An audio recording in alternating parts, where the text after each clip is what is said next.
اذان کے بعد کی دعا۔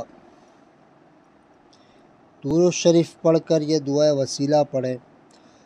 اللہم رب هذه الدعوة التامة والصلاة القائمة آت محمدا الوسيلة والفضيلة وابعثه مقاما محمودا الذي وعدته انك لا تخلف الميعاد۔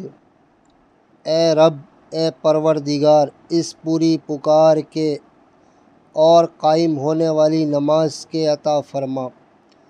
حضرت محمد صلی اللہ علیہ وآلہ وسلم کو وسیلہ اور فضیلت اور ان کو مقام محمود میں کھڑا کر جس کا تو نے ان سے وعدہ کیا ہے، بے شک تو وعدہ خلافی نہیں کرتا۔